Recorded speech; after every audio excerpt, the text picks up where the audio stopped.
ඔයාට ඉංග්‍රීසි බැරිම නම් විතරක් මේ වචන තුනවත් ඉගෙන ගන්න. මේ වචන තුන ඇති හෙට උදේ එළි වෙනකොට ඔයාට ඉංග්‍රීසි පුළුවන් වෙන්න. මහ ලොකු දෙයක් නෑ. ඔයාගෙන් කවුරු ඇහුවොත් ඉංග්‍රීසියෙන් අහන ඔයාට තේරෙන්නේ නැති වෙන්න පුළුවන්.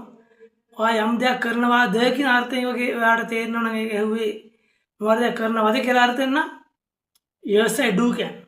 ඔයා දෙන්න ඕන උත්තරේ නෑ මම එහෙම කරන්නේ නැහැ කියනවනම් no I don't කියන්නේ. මම ඒ දේ කළාද කියලා කවුරුම අහනවනම් මට තේරෙන්නේ ප්‍රශ්නෙන් මම ඒ දේ කළාද කියලා වගේ නම් මම දෙන උත්තරේ තමයි yes I did. මොකද yes I did. මම අනාගතේ ඒ දේ කරා වගේ වචනයක් ප්‍රශ්නයක් අහනවනම් මම කියනවා yes I will. කිව්ව දේ පැහැදිලිමයිද? කවුරු ඇහුවොත් ඔයාගෙන් ප්‍රශ්නයක් උදාහරණයක් විදියට do you speak English? ඔයා ඉංග්‍රීසි කතා කරනවද?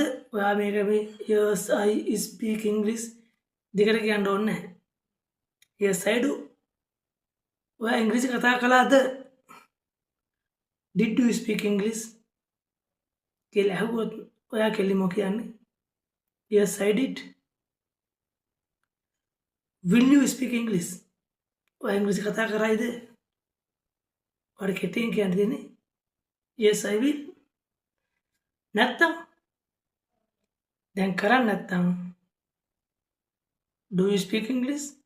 no I don't. did you speak English? ඔන්න කතා කළාද? no I didn't. will you speak English? no I won't. will not කෙටි කරලා won't. no I don't speak English. දෙකට වාක්‍යයක් හදන්න ඕනේ. yes I do කරනවා නම් no I don't කරන්නේ නැත්තම් yes I did කළා නම් no I didn't. no I didn't කළේ නැහැ. yes I will මම කරાવી.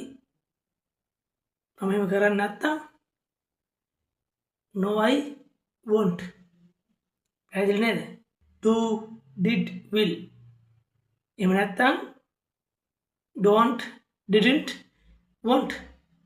මම මේ කරන දෙයට උදව්වක් විදියට පුළුවන් නම් විතරක් මගේ මේ channel එක subscribe කරලා තියාගන්න, share කරන්න, comment එකක් දාන්න.